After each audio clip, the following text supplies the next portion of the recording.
Irmãos, podem sentar.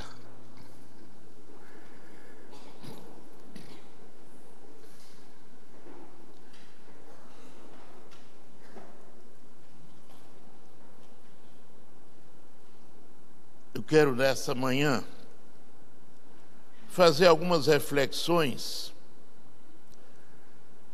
acerca da grande comissão. É necessário refletir. A Bíblia diz que o varão bem-aventurado medita na lei do Senhor. Quer dizer, ele reflete, ele pensa acerca, ele procura entender melhor, porque só entendendo melhor podemos fazer as aplicações certas dos princípios de Deus para as nossas vidas. Mateus capítulo 28, 19 a 20. Jesus fala aos discípulos dizendo: portanto, ide, fazei discípulos de todas as nações, batizando-os em nome do Pai, do Filho e do Espírito Santo, ensinando-os a observar todas as coisas que eu vos tenho mandado.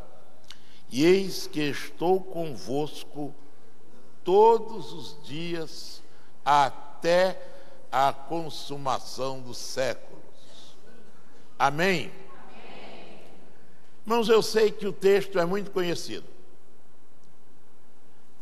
Aqueles que são crentes há mais tempo já devem ter ouvido N vezes, centenas de vezes, a leitura e pregações acerca da grande comissão.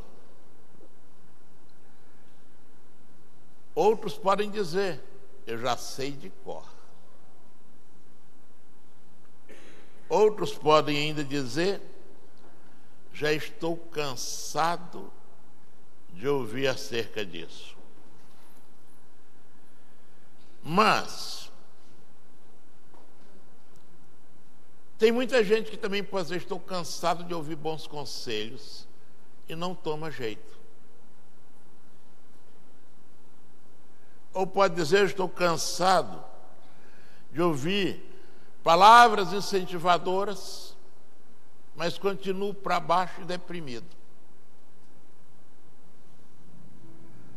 Já estou cansado de ouvir sábias orientações, mas continuo sem direção. E às vezes nós estamos cansados de ouvir o que deveríamos não só ouvir, mas atender. Então, nessa manhã, eu quero refletir com os irmãos acerca desse tema, dividindo em alguns tópicos. Primeiro, falando sobre a grande comissão. Segundo, lembrar que a grande comissão não é meramente ou simplesmente uma opção. Terceiro, se eu não dou ouvidos à grande omissão, eu estou cometendo uma grande omissão. Quarto, quem é o que confiou a nós a grande comissão? Em outras palavras, quem é o grande comissionador? E, finalmente, quais as promessas e as bênçãos para aqueles que dão ouvidos e atendem e se engajam na realização da grande comissão? Então vamos analisar primeiro a grande comissão. Normalmente nós usamos, começando aí no verso 19, Ouvimos dizer que a grande comissão, e até se tornou aceitável em nosso meio, é o ide. Mas quando você lê a palavra e tem a chance de ver mais no original, você vai ver que a grande comissão não é ide. Não é ir. A grande comissão não é ir. Porque que adianta sair por aí? Eu fui. E aí? A grande comissão é fazer discípulos. Essa é a grande comissão. Fazer discípulos. Não é apenas ir. Aliás, eu estou acostumado com esse negócio de gente que quer ir. Aí tem uma Olimpíada, ele quer ir. Mas na congregação, ele não vai. O que ele quer ir é passear. Está entendendo? Aí ele vai para as Olimpíadas, trabalha de graça, e o presidente guarda barra de ouro, bem feito. Não é não? Hein? Tem gente que quer ir. Não é para o Senegal, não. É fazer missões na Europa. Porque ele quer ir à Europa. Não é fazer discípulos.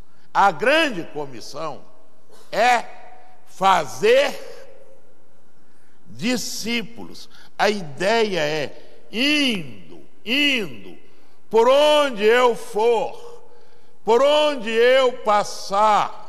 Se eu trabalho aqui, eu estou fazendo discípulo. Se eu for transferido para o Amapá, eu indo para o Amapá, eu também lá vou fazer discípulos. Se eu for para o Rio Grande do Sul, eu também lá vou fazer discípulos. Se eu for transferido para um país estrangeiro, eu também lá vou fazer discípulos. É indo, é por onde eu for.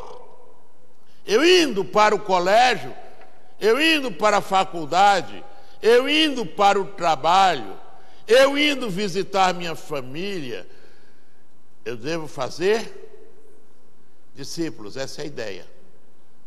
Essa é a grande comissão. Fazei discípulos de todas as nações. Então, a abrangência dessa comissão é universal. Deus não faz acepção de pessoas. Pregue o Evangelho, independentemente da nacionalidade ou da cultura. Pregue o Evangelho, faça discípulos e criem um elo desses discípulos, principalmente com o Senhor. Não é com você, é com o Senhor. Por isso você vai fazer discípulos, mas vai batizá-los em nome de quem? Do Pai, do Filho e do Espírito Santo. Crie um vínculo, mostre que agora a pessoa tem compromisso com Deus trino, triuno e único, e que ele tem agora uma responsabilidade, um compromisso com esse Deus, e que ele passa a ser uma nova criatura. Por que batizar? Porque o batismo tem essa simbologia. Qual é? Você está dizendo que morre para o pecado e agora você vive uma nova vida, por isso batize. faça com que a pessoa dê esse testemunho consciente. Consciente. Batize, torne um cristão consciente. Você não vai pregar apenas para fazer mais um prosélito. Você vai pregar para fazer com que as pessoas sejam alcançados com o evangelho da graça transformadora de Cristo Jesus. Mais ainda, parte da missão, ensinando a observar o quê? Observar o quê? Todas as coisas que ele tem mandado. Por isso que eu fiz aquele estudo de Mateus 23, tá? Ensinando tudo, ensinando inclusive a ser dizimista. Eu sei que você vai dizer, pastor, não perde a oportunidade. Ele falo até que se convertam. Enquanto tiver só 40% da igreja convertida, eu vou falar, porque ainda tem 60% ou 70% fora. Então tem que falar é do que precisa mudar. Ou não? Você fala para filho obediente sobre obediência? Você fala sobre obediência para os filhos aquilo que eles mais precisam, ou não é?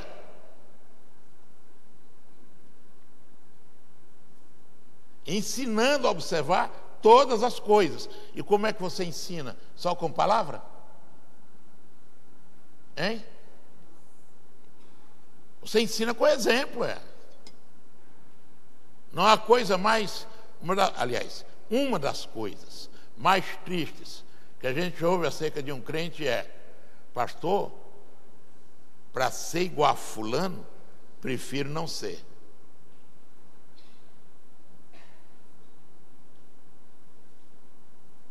Não é triste isso? O que é que as pessoas dizem de você lá na faculdade? Lá no trabalho? Mesmo os da sua família? O que é que eles dizem? Aquele é crente. Mas de alguns, o que é que eles dizem? Para ser como ele? Não. E olha, isso é tão mais comum do que vocês imaginam. Mesmo no mundo do crime. Mesmo no mundo do crime. As pessoas que estão aí entregues às drogas, ao comércio ilícito das drogas, sabe o que é que eles fazem? Quando alguém se converte de verdade, eles perdoam e ficam de olho.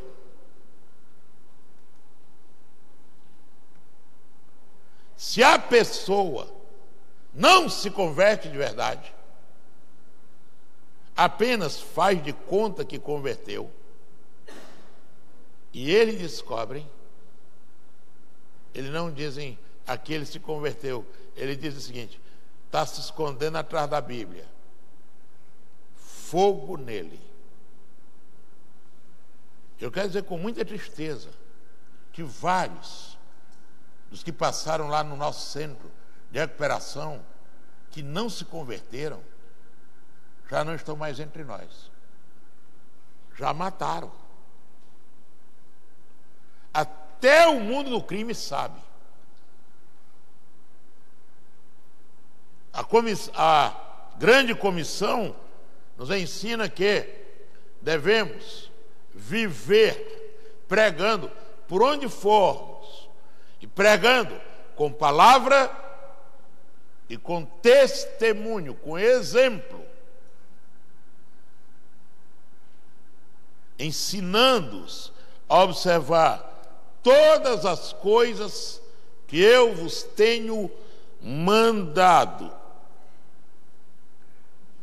Prezados, nós vivemos em um país, e a realidade do mundo parece-me que é essa, em que o ensino é apenas informativo. O nosso ensino não é formativo.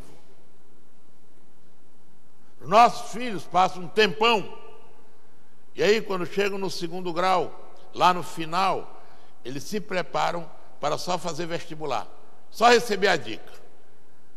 Ninguém está preparando para a formação de um caráter. Está preparado ou estão preparando apenas para terem uma profissão. Caráter fica de lado, comportamento fica de lado. A educação é informativa, não é formativa. A evangelização não é um ensino informativo apenas, é um ensino formativo. Não é apenas decorar a palavra, é esconder a palavra no coração para não pecar contra Deus.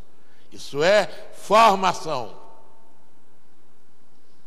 A grande comissão não é uma educação apenas informativa, é uma educação formativa, ensinando-os a observar todas as coisas que eu vos tenho mandado. Essa é a grande comissão. A grande comissão não se trata de fazer mais um religioso, não é apenas ensinar mais uma filosofia, é levar a pessoa a experimentar o novo nascimento e ser uma nova criatura. Fazer discípulos não é criar meros religiosos, não é tornar as pessoas em fariseus legalistas. Fazer discípulos não é gerar parasitas evangélicos que nada fazem, que só se aproveitam. Fazer discípulos não é criar meros doutores da lei.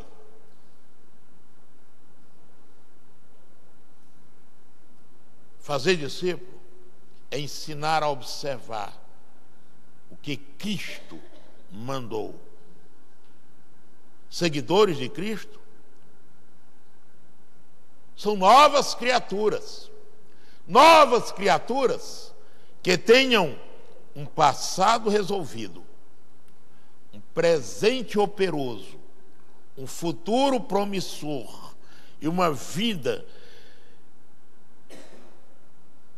cheia de significado, em que a pessoa vive de maneira inabalável, com a esperança da vida eterna. O grande problema é que muitos estão sendo chamados, mas não transformados. Crentes que não venceram o passado, que trouxeram os recalques lá de trás, as mágoas lá de trás, os maus costumes lá de trás.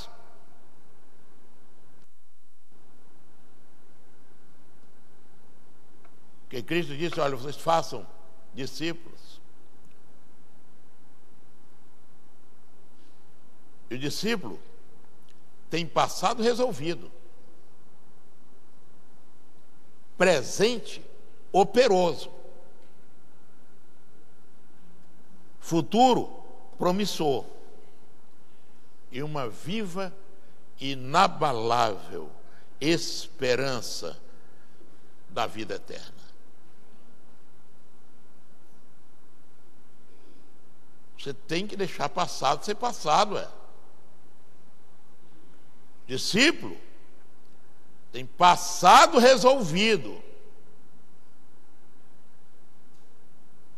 presente operoso, futuro promissor e uma viva e inabalável esperança de vida eterna. Ou é ou não é nova criatura?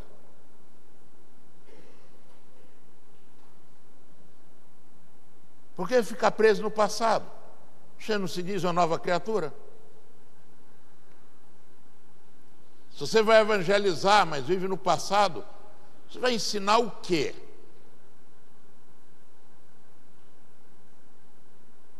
O quê?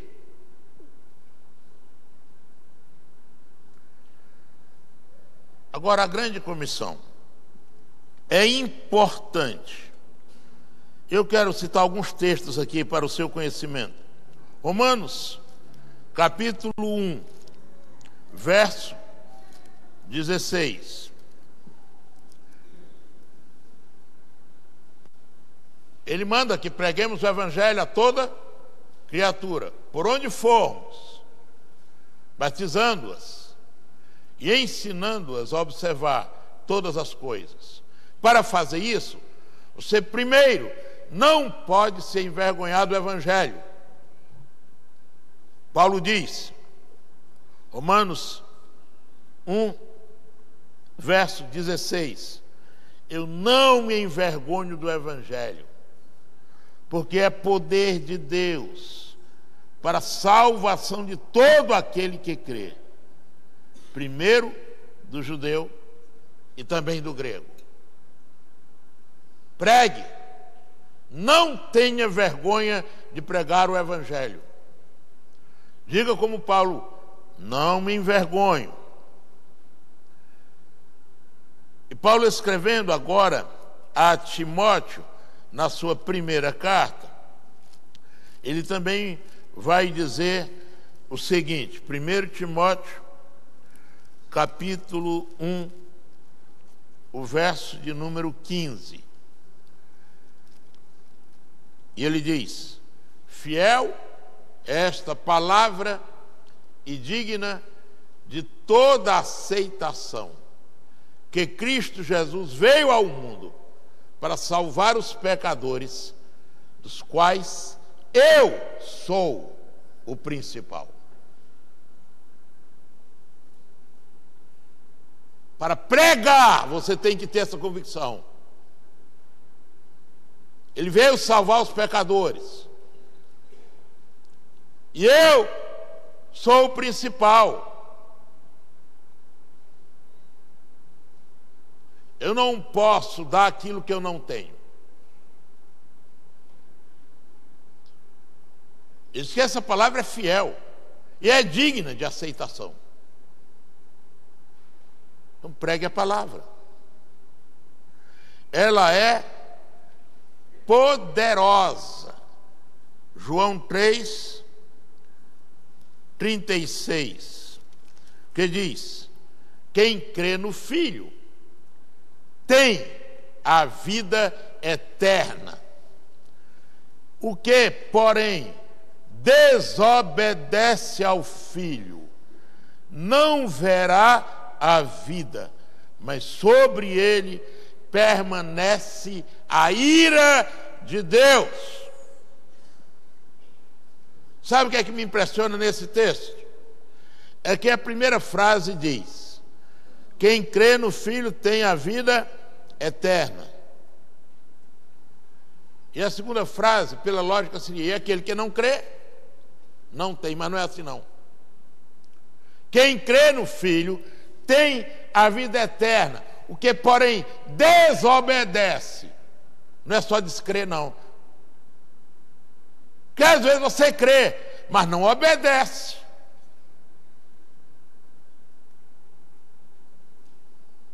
É o que desobedece. Você pode até crer nele, porque o demônio também crê. Eu costumo dizer sempre isso. Se você apenas crê em Deus, empatou com o demônio. Só isso, empatou. Ele também crê.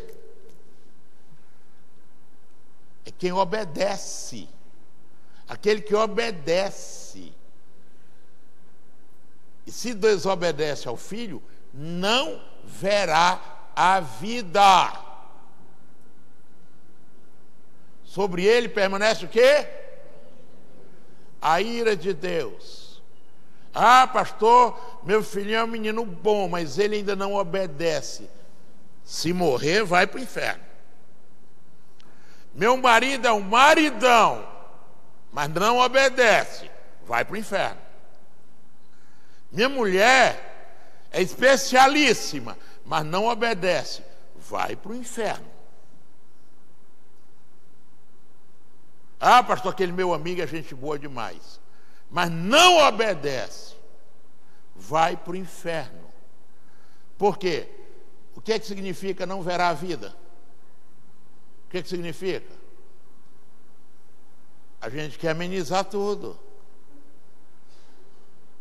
Não adianta dizer que um caroço cancerígeno é apenas uma verruga.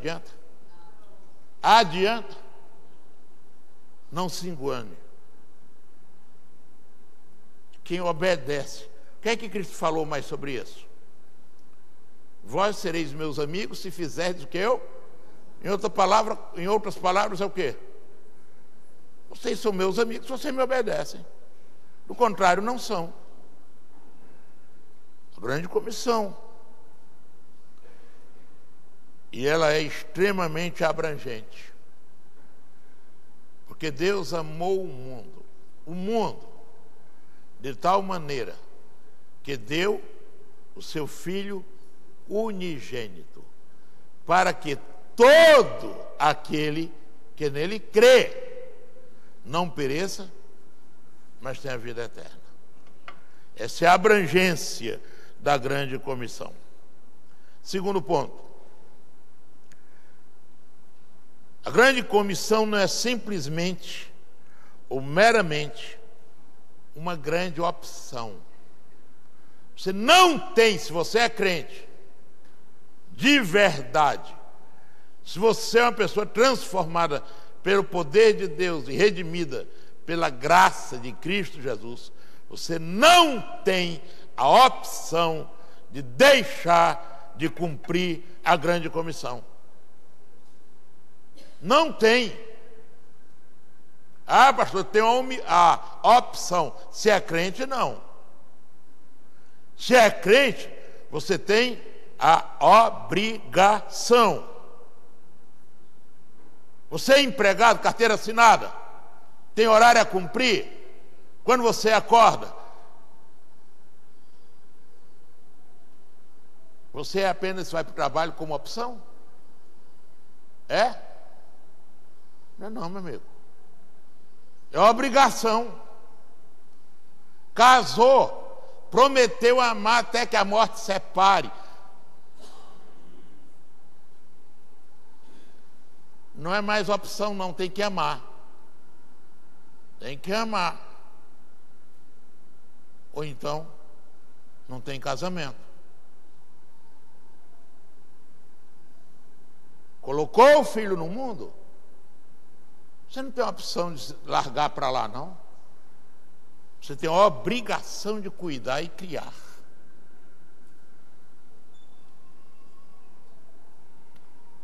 A grande comissão não é uma opção, não é um pedido. Aí você pode dizer, pastor Brito, não concordo comigo, com o senhor não. Tá bom. Vamos concordar com Paulo então? Vamos lá. O que Paulo disse aos Romanos? Capítulo 1, versos 14 e 15.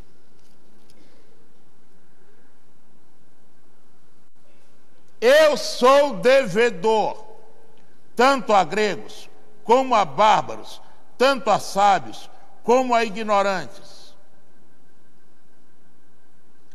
De modo que, quanto está em mim, estou pronto para anunciar o Evangelho também a vós que estáis em Roma.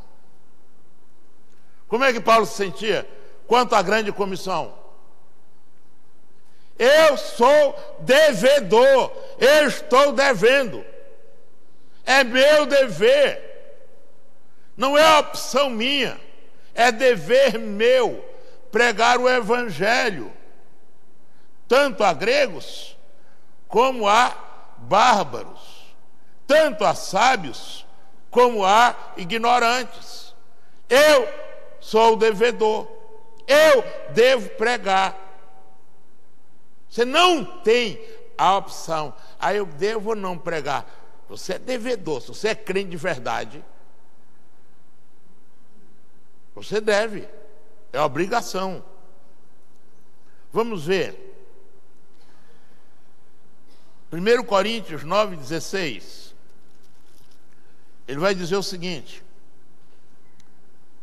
pois se anuncio o Evangelho, não tenho que me gloriar, porque me é imposta esta obrigação, e ai de mim, se não anunciar o Evangelho. Coisa séria. Você já ouviu quantas vezes pregação sobre a grande comissão? Alguém lhe disse claramente que a obrigação,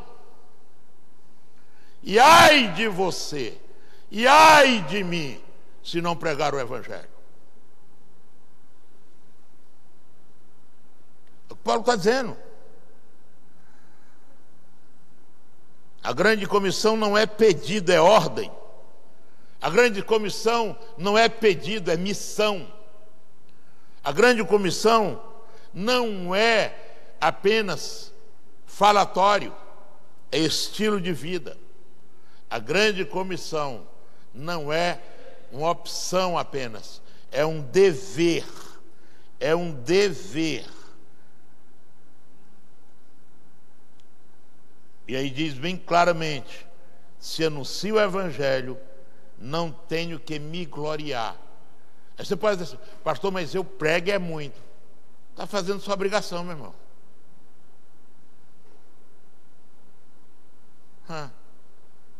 Aí eu tenho pregado direto, pastor, nem chegou para bater nas minhas costas. Bater nas suas costas quando você precisar tossir, rapaz. Para pregar o Evangelho você não precisa não. No dia que você estiver engasgado, eu vou bater nas suas costas. Mas sabe o que pregou o Evangelho? Fazendo a obrigação. Obrigação. Não tenho que me gloriar, porque me é imposta essa obrigação. Por que nós estamos nesse comodismo? Quantas pessoas nós convidamos para vir à igreja? Esse pastor evangelizar é convidar para vir à igreja, é também uma forma. Por que é uma forma? A Bíblia diz que a fé vem pelo ouvir a... Quando eu convido alguém para vir à igreja, eu estou proporcionando a essa pessoa o quê? Ouvir. Ouvir. Eu estou dizendo para ela que eu me interesso na vida dela, que eu estou preocupado com a eternidade dela. Mas tem crentes que nem os filhos trazem à igreja. Nem os filhos. Nem os parentes.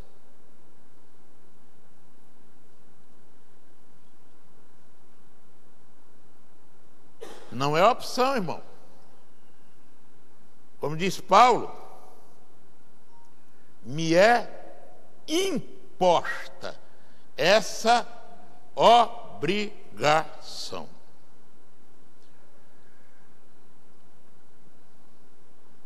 Terceiro ponto é: se eu não me engajo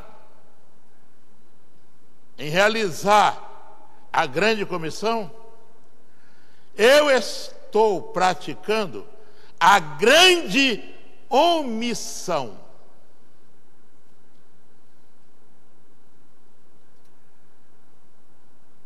Tiago 4,17 diz: aquele que sabe fazer o bem e não faz, comete pecado.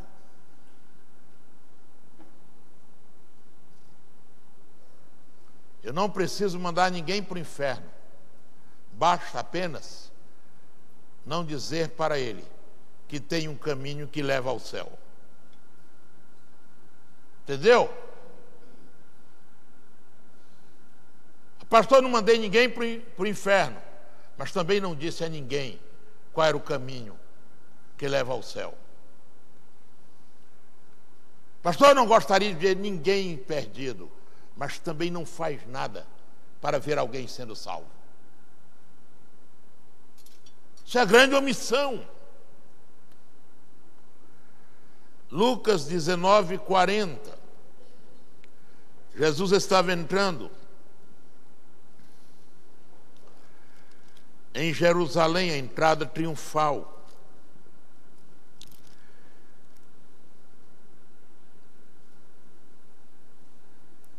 E os discípulos e seguidores de Cristo, acompanhando a Jesus naquela entrada triunfal em Jerusalém, estavam dizendo, verso 38 do capítulo 19 de Lucas: bendito Rei, que vem em nome do Senhor, paz no céu e glória nas alturas.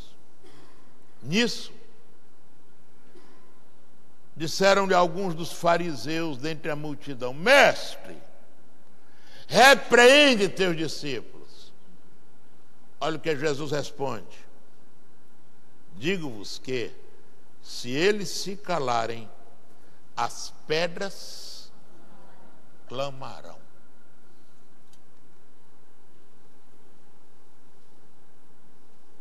Se nos calarmos, as pedras clamarão.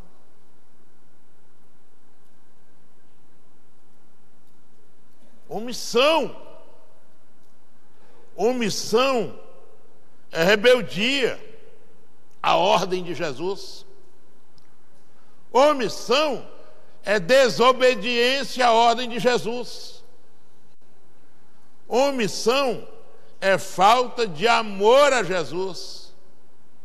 A omissão é falta de sensibilidade com os pecadores que estão indo para o inferno, porque não tem quem indique para eles o caminho do céu. Omissão é irresponsabilidade, porque foi a igreja, foi a nós que Cristo confiou o ir por todo mundo pregando o evangelho a toda criatura. Essa não foi uma comissão dada aos anjos. Essa foi uma comissão e uma omissão dada aos discípulos de Jesus. E quem é o grande comissionador?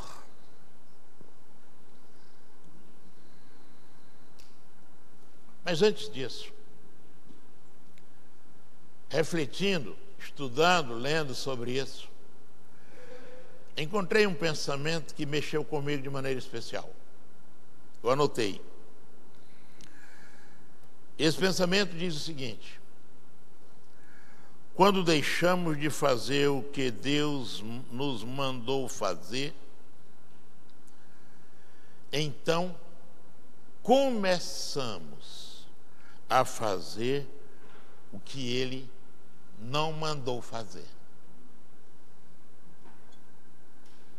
Deixa eu repetir. Quando deixamos de fazer o que Deus mandou fazer, então começamos a fazer o que Ele não mandou fazer. E é verdade, irmãos.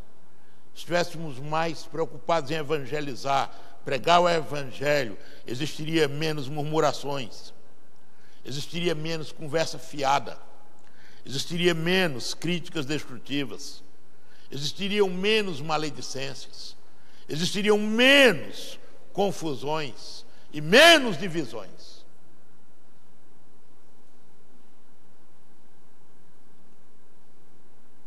Crente que não está preocupado com pregação, está preocupado com o quê? Com o quê? Crente que não quer dar ouvidos à grande comissão, vai fazer o quê?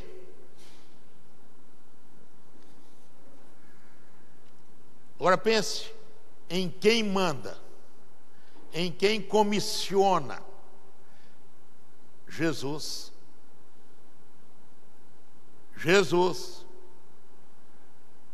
Mas deixa eu lhe dizer, não é o seu Jesus que você criou, não. Não é o seu Jesus que você colocou uma coleira no pescoço dele e quer levá-lo para onde quer. Não, meu Jesus é assim. Não é o Jesus que você criou, não. Está entendendo? Jesus que comissiona, ele se apresenta primeiro. Veja aí Mateus 28. Nós lemos os versos 19 e 20. Mas vamos ver o verso 18. Aí ele se apresenta. Olha, quem vai dar essa comissão? Sou eu. Eu quem? Disse Jesus. Mateus 28, 18. E aproximando-se Jesus aos discípulos, falou-lhes dizendo: foi-me dada toda a autoridade no céu e na terra. Quem mandou foi Jesus, o Todo-Poderoso, que tem toda a autoridade.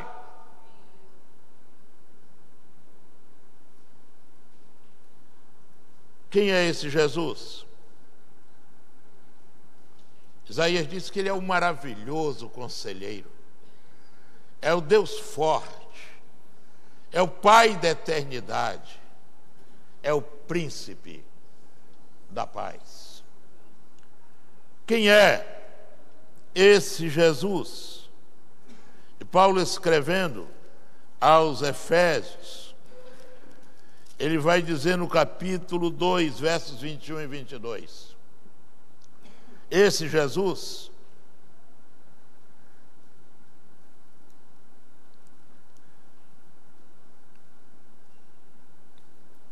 aliás, é Filipenses 2, 9 a 11.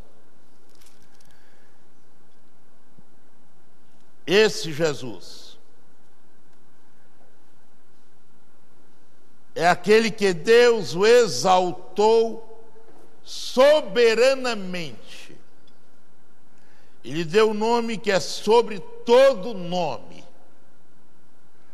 para que ao nome de Jesus se dobre todo o joelho que estão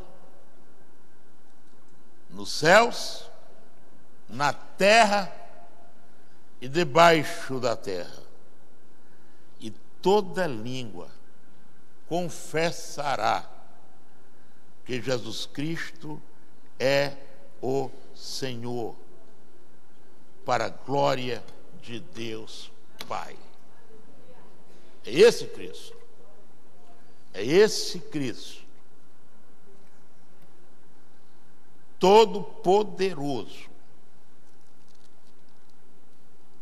diante de quem todo joelho se dobrará e toda língua confessará que Ele é Senhor.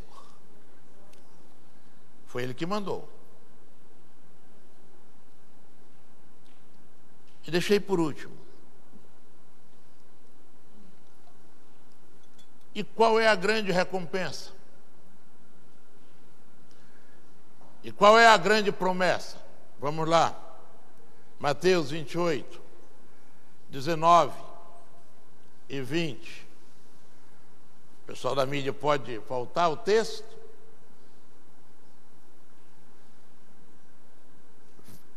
E de fazer discípulos de todas as nações, batizando-os em nome do Pai, do Filho e do Espírito Santo. Essa é a ordem, a grande comissão. E a promessa, verso 20. Segunda parte. Eis que eu estou convosco todos os dias. Até quando?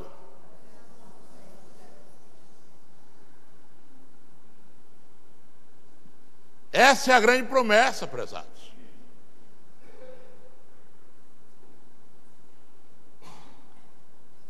Promessa da presença contínua desse Jesus conosco.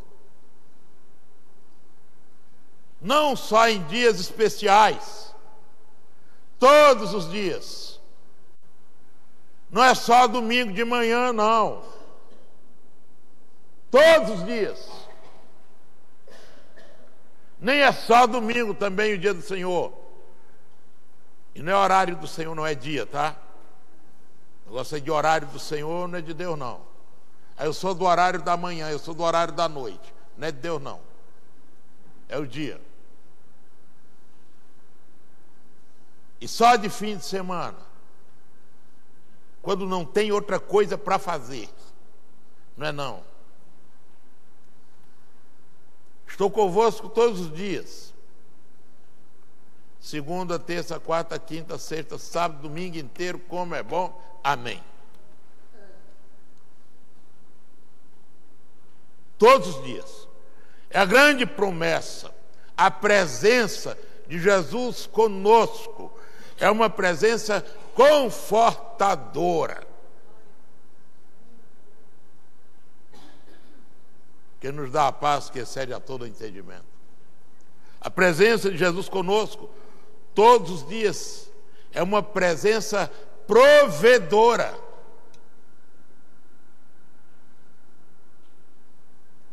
O Deus que provê. A presença de Jesus conosco todos os dias é uma presença protetora.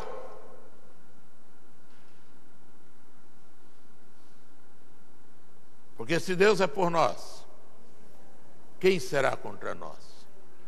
A presença de Jesus conosco todos os dias é uma presença consoladora.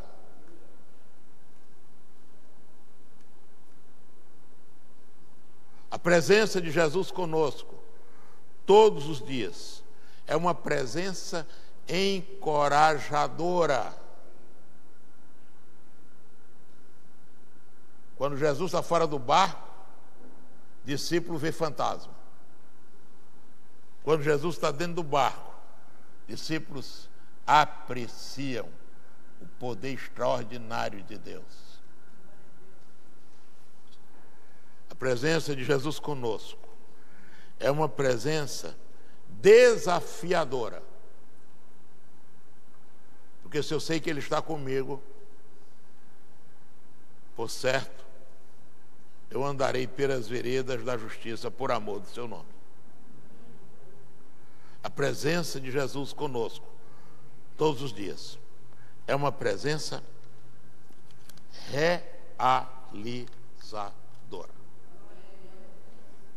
Essa é a grande comissão, que você já ouviu várias vezes, já sei. Que você até sabe de cor, isso é importante, mas não basta. É preciso que você se torne um comissionado, consciente, responsável, ativo, produtivo. E que Deus nos abençoe. Amém. Curva a sua cabeça.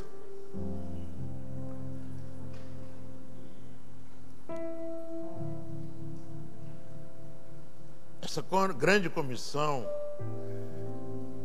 é para todo cristão, não é apenas para pastores, missionários, líderes, evangelistas, não. É para cada seguidor cabe a você pregar o Evangelho através da palavra e através da vida. É indo, vivendo e anunciando e fazendo discípulos.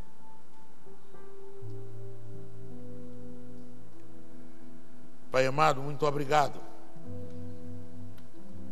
porque o Senhor nos chamou para tão grande privilégio e responsabilidade.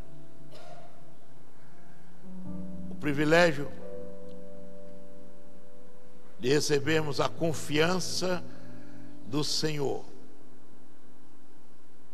em realizar a sua vontade por todos os lugares que formos, aonde estivermos, pregando e vivendo o teu santo evangelho. Abençoa cada servo teu aqui presente, de tal maneira que cada um possa cumprir essa grande comissão e que, cumprindo, tenham a convicção de que o Senhor estará com ele a cada dia até a consumação dos séculos. Nós oramos em nome de Jesus. Amém.